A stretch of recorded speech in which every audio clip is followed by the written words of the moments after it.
Hello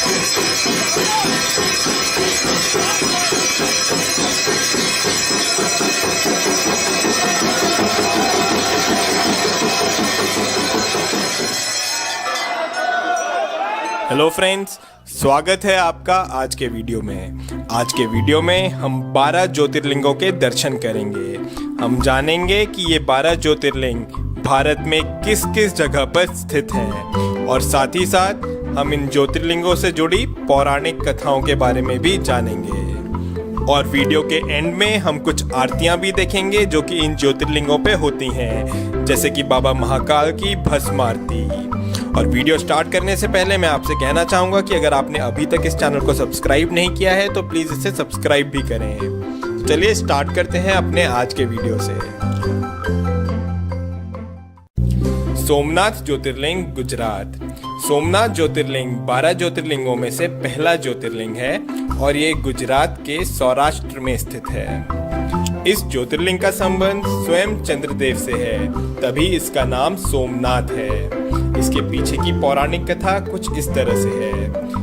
Chandradev की शादी दक्ष की 27 बेटियों के साथ हुई थी। इन 27 रानियों में से चंद्रदेव रोहिणी नामक रानी का ज्यादा ध्यान रखते थे और बाकी रानियों पे ध्यान नहीं देते थे। इस पर क्रोधित होकर के दक्ष ने चंद्रदेव को श्राप दिया कि चंद्रदेव की रोशनी का तेज कम होता जाएगा। इस श्राप से बचने के लिए चंद्रदेव ने भगवान शिव की आराधना करी और इस पर प्रसन्न होकर के भगवान शिव ने चंद्रदेव को इस श्राप से मुक्त किया। पौराणिक कथाओं के अनुसार माना जाता है कि चंद्रदेव ने ये मंदिर सोने का बनवाया था। उसके बाद रावण ने इस मंदिर को चांदी का बनवाया और फिर श्री कृष्ण ने इस मंदिर को चंदन का बनवाया। इतिहास के अनुसार माना जाता है कि अलग अलग युद्धों की वजह से सोमनाथ मंदिर 17 बार टूटा है और इसका पुनर्निर्माण हुआ है। आज जो हम सोमनाथ मंदिर देख रहे हैं उसका निर्माण श्री वल्लभ भाई पटेल ने करवाया था। और ये है सोमनाथ ज्योतिर्लिंग के आरती के दर्शन।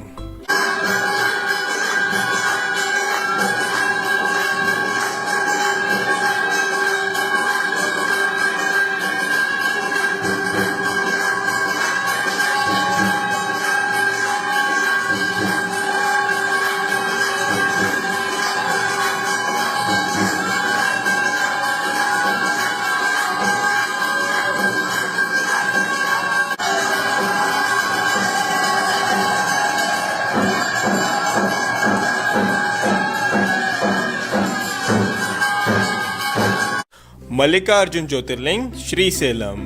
मल्लिकार्जुन ज्योतिर्लिंग आंध्र प्रदेश में श्रीशैलम नाम की जगह में कृष्णा नदी के तट पर स्थित है। इसकी पौराणिक कथा कुछ इस तरह है। जब भगवान गणेश और भगवान कार्तिकेय की शादी की बात चल रही थी तब प्रश्न ये उठा कि किसकी शादी पहले होगी। इसका निर्णय करने के लिए भगवान शिव ने दोनों को विश्व का चक्कर लगा करके आने को कहा। इस पर भगवान कार्तिकेय अपना वाहन लेकर के निकल गए, लेकिन गणेश जी ने चतुराई दिखाई और भगवान शिव और पार्वती के ही 7 चक्कर लगा लिए। जब भगवान कार्तिकेय वापस लौटे तो उन्हें लगा कि उनके साथ छल हुआ है और वो रूठ करके कैलाश छोड़ करके क्रौंजा पर्वत पर जाकर रहने लगे।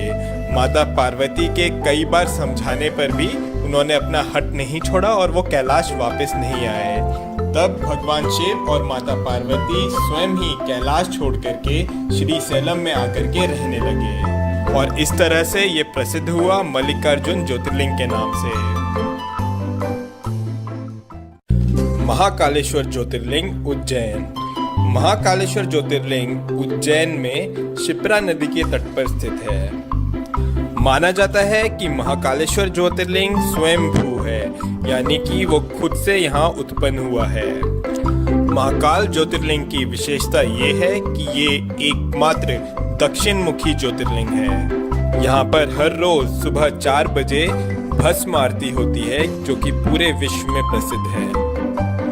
उज्जैन के लोग महाकाल को इस नगरी का राजा मानते हैं। और ये है महाकाल बाबा की आरती के दर्शन।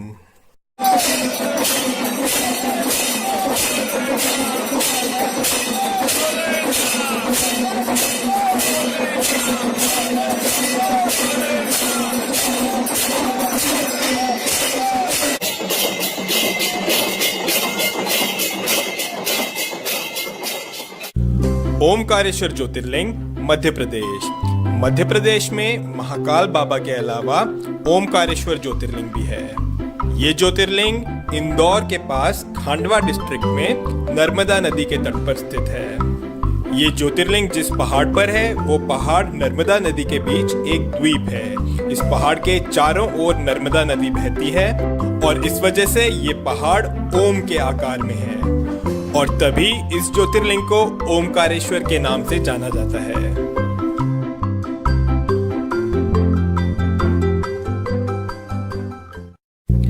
बैद्यनाथ ज्योतिर्लिंग देवगढ़ झारखंड। झारखंड के देवगढ़ डिस्ट्रिक्ट में बाबा बैद्यनाथ धाम है। पूरे भारत में यही सिर्फ एक ऐसा मंदिर है जहां पर ज्योतिर्लिंग और शक्तिपीठ दोनों एक साथ है। बाबा बैद्यनाथ को लेकर के कई सारी पौराणिक कथाएं हैं और उनमें एक कथा ये भी है कि यही वो जगह है जहां पर रावण ने भगवान शिव को प्रसन्न करने के लिए अपने 10 सिरों का बलिदान दिया था। भगवान शंकर ने प्रसन्न होकर के रावण को दर्शन दिए और रावण का इलाज किया। तभी इस धाम को वैद्यनाथ के नाम से जाना जाता है क्योंकि भगवान शंकर ने वैद्य की तरह रावण को ठीक किया। भीमाशंकर ज्योतिर्लिंग महाराष्ट्र। भीमाशंकर ज्योतिर्लिंग महाराष्ट्र में पुणे के पास सह्याद्री हिल्स पर है। यहाँ से भीमा नदी उत्पन्न होती है। इसकी पौराणिक कथा कुछ इस तरह से है। त्रिपुरासुर नामक राक्षस इस जगह पर काफी उत्पात मचा रहा था। उसको खत्म करने के लिए भगवान शिव खुद यहाँ पर आए और उससे युद्ध किया और उसको खत्म किया। युद्ध के बाद भगवान शिव काफी थक गए थे और यहाँ पर बैठ करके उन्होंने आराम किया और माना जाता है कि भीमा नदी उनके पसीने से निकलने वाले जल से उत्पन्न हुई। इसके बाद वहाँ के लोगों ने भगवान शिव से प्रार्थना करी कि वो यहीं पर ही बस जाएं, तो भगवान शिव प्रसन्न होकर के यहाँ पर हमेशा के लिए भीमाशंकर ज्योतिर्लिंग के रूप में स्थापित हो गए। रामेश्वर ज्योतिर्लिंग तमिलनाडु। रामेश्वर ज्योतिर्लिंग तमिलनाडु में रामनाथ नाम की जगह पर है। ये 12 ज्योतिर्लिंगों में से एक ज्योतिर्लिंग तो है ही, साथ ही साथ ये हिंदू धर्म के अनुसार 4 धामों में से एक धाम भी है। रामेश्वर ज्योतिर्लिंग की स्थापना स्वयं श्री राम ने करी थी। लंका तक जाने के लिए समुद्र पार करने से पहले श्री राम ने स्वयं इस शिवलिंग की स्थापना करी थी, तभी इसको रामेश्वर नाम से जाना जाता है।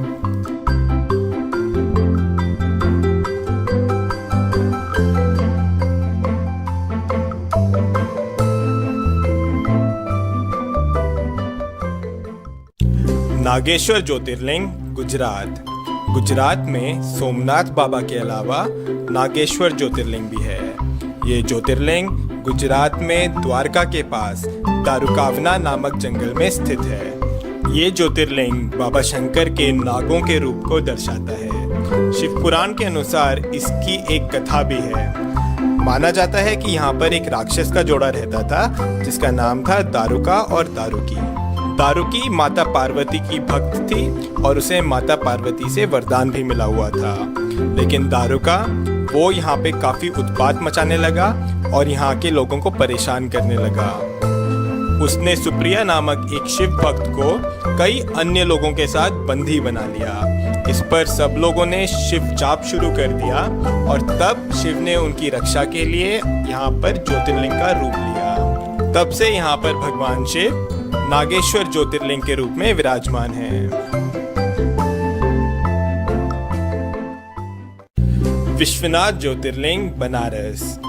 उत्तर प्रदेश के बनारस शहर में विश्वनाथ ज्योतिर्लिंग है। बनारस, जिसे कि दुनिया की सबसे पुरानी नगरी भी माना जाता है, यहीं पर काशी विश्वनाथ जी का मंदिर है।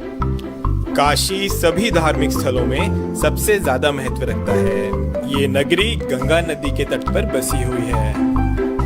काशी विश्वनाथ जी के दर्शन आदि शंकराचार्य जी जैसे कई ऋषि मुनियों ने करे हुए हैं। इस स्थान के बारे में मान्यता है कि अगर प्रलय भी आएगी तो काशी विश्वनाथ बचा रहेगा। माना जाता है कि इसकी रक्षा के लिए शिव जी इसे अपने त्रिशूल पे उठा लेंगे और सब कुछ ठीक होने पर इसे पुनः इसके स्थान पर रख देंगे। जो मंदिर हम आज देख रहे हैं, इसका निर्माण देवी अहिल्याबाई होलकर ने कराया था। और ये हैं काशी विश्वनाथ जी के आरती के दर्शन।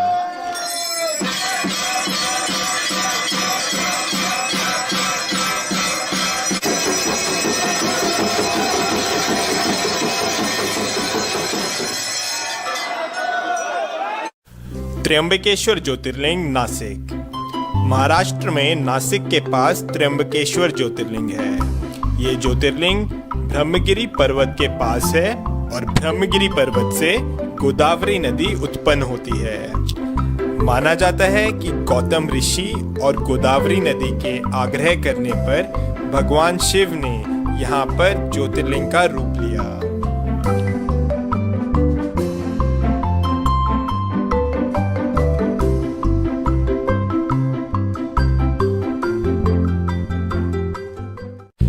केदारनाथ ज्योतिर्लिंग उत्तराखंड। उत्तराखंड में रुद्रप्रयाग जिले में केदारनाथ ज्योतिर्लिंग है। गौरीकुंड से आगे जाकर के मंदाकिनी नदी के तट पर बाबा केदारनाथ विराजमान है। इस मंदिर का निर्माण पांडवों ने करवाया था। महाभारत के युद्ध के पश्चात पांडव अपने भाइयों की हत्या के पाप से मुक्त होना चाहते थे, इसलिए वो भगवान शंकर के दर्शन चाहते थे।